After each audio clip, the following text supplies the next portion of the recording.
Oskorrik abestu bezala, gora eta gora beti. Hona hemen Lapurdiri buruzko 8 datu. Lapurdik 848 kilometro karratu ditu, eta Pirinioa, Katurri ibaia eta Kantauri itsasoa ditu muga naturalak. Ipar Euskal Herriko herrialderik jendetsuena da, Nafarroa Behereak eta Zuberoak ez bezala goranzko bilakaera izan du biztanle kopuruan. Aipatzekoa da Frantziako estatuko gainerako lurraldeetatik iritsitako etorkinen kopurua.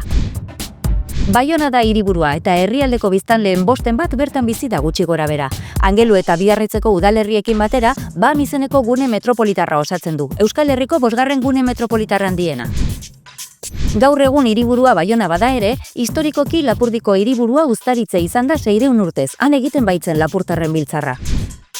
Lapurtarren biltzarra Erdi Arotik Frantziako iraultzara arte Lapurdi gobernatu zuen batzarra izan zen, eta 1979az geroztik Uztaritzen izen hori duen euskararen aldeko jaialdia egiten dute, aintzinako biltzarra oroitzeko. Kostaldearen jarduera nagusia turismo masiboarekin lotua da, bereziki Biarritzen, Donibane Loitzunen eta Hendaian, barnealdean oraindik Muino Berdeak eta herri txikiak dira nagusi. Bere mendi guztiak 1000 metrotik beherakoak dira, Artzamendi eta Larrun dira mendi nagusienak, Sarako leizeak ere ezagunak dira. Izen handiko euskal idazle klasikoen artean bertakoak ziren Joanes Leizarraga eta Axula.